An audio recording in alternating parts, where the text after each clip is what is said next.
Bonjour à tous, je suis Gilles Mancian. Je reviens à vous aujourd'hui parce que je vais peut-être pas les passer toutes ces vidéos, mais je regardais mes notes, j'ai oublié d'adresser un des sujets que j'avais adressé, donc je vais refaire une petite vidéo assez courte. Euh, le sujet que je voulais aborder, c'était la terre intérieure. Hein. Il y a toute cette énergie magique, merveilleuse. C'est une sorte d'orbe, c'est un plan unifié, une sorte de boule, une sphère de lumière, d'amour, qui est juste en dessous, enfin et donc on a besoin de se connecter, de demander à ce que l'énergie de cet orbe, de cette terre intérieure, vienne à l'intérieur, à travers le chakra terrestre, vienne à l'intérieur de vous. Vous verrez que c'est quelque chose de connecté à travers le chakra terrestre, à ce monde, ces plans internes de la planète, à Garsa, à travers Shambhala, à travers Telos, on a aussi des chambres de lumière qui sont spécifiquement dessinés pour nous là-bas le jour où on va faire notre transition pour transformer notre biologie en biologie galactique. Pour ça, il va falloir passer par le temple de la connaissance. Hein. C'est un temple de cristal où on va et on se retrouve seul avec notre créateur et on sera transmuté. Mais dans l'attente, commencer à connecter avec, vous pouvez appeler Adama de Telos, le grand prêtre de Telos, c'est un ami. Vous pouvez le considérer comme un ami, c'est les endroits... Et c'est les Lémuriens qui étaient là au départ, et quand il y a eu les guerres entre Lémuria, Atlantis, ils se sont réfugiés il y a 800 000 ans dans cette terre intérieure et la paix règne là-bas depuis 800 000 ans. Donc pour eux, tout est harmonie, tout est paix. Il n'y a pas d'argent là-bas, tout est gratuit, tout est beau, tout est magnifique, il n'y a pas de pollution, tout est en parfait ordre. Seulement, bon, en tant qu'unité, quand ils regardent sur la Terre, ils voient la souffrance qu'il peut y avoir sur la Terre. Et donc, ils ont envie quand même un jour, enfin, ils savent qu'un jour, leur réalité intérieure va englober toute la réalité extérieure. Mais il y a besoin parce que la zone...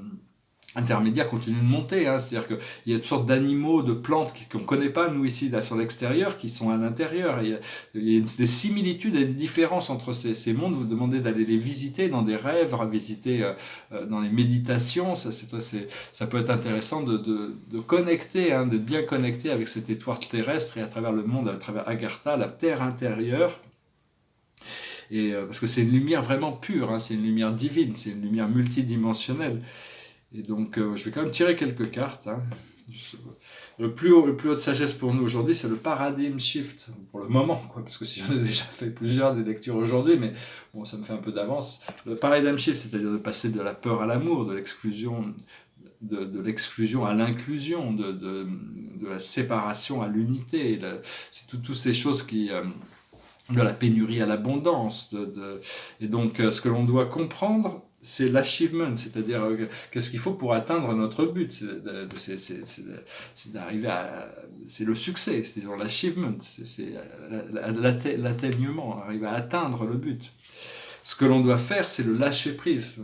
La dernière vidéo, c'était sur le lâcher prise. C'est lâcher prise sur toutes ces choses. On a juste besoin de lâcher prise sur ces choses inférieures et tout se met en alignement, tout se met en place. Et l'aboutissant, c'est les limitations. Il faut accepter de rester sur les rails. C'est tout ce qu'on a à faire. On reste sur les rails. Il ne faut pas créer de nouvelles limitations, mais on va finir par s'en débarrasser de ces limitations. Hein. Donc voilà, hein, j'espère que ce message aura été intéressant pour vous. Je vais finir juste avec une toute petite chanson. On s'est dit... You are my sunshine, my only sunshine. You make me happy when skies are grey. You never know, dear, how much I love you. Please don't take my sunshine away.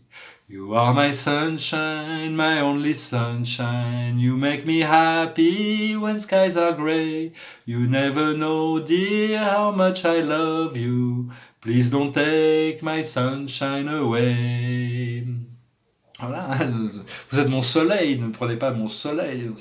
Cette chanson, en réalité, dans l'ensemble de la chanson, elle est un petit peu bizarre, un peu triste et tout, mais bon, le refrain est très très beau.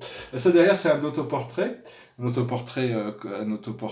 m'a pris beaucoup de temps. Au départ, c'était juste une grosse vague avec un surfeur au milieu qui prenait le thé. Il y en avait un qui était assis, il y avait deux surfeurs sur un surfboard, il prenait le thé dans la vague. Puis ça a disparu, c'est devenu un autoportrait astrologique. Et là, je viens de les finir, je viens de cadrer un petit peu. Là, je crois qu'il est fini. Hein. Peut-être que là-haut, il y aura peut-être encore des choses à faire. Je ne sais pas, c'est un tableau qui va doucement, mais bon, il commence à devenir très très beau. Hein. Je l'aime beaucoup comme ça. Voilà, je vous souhaite une merveilleuse journée. Je vous dis à très bientôt. Salat.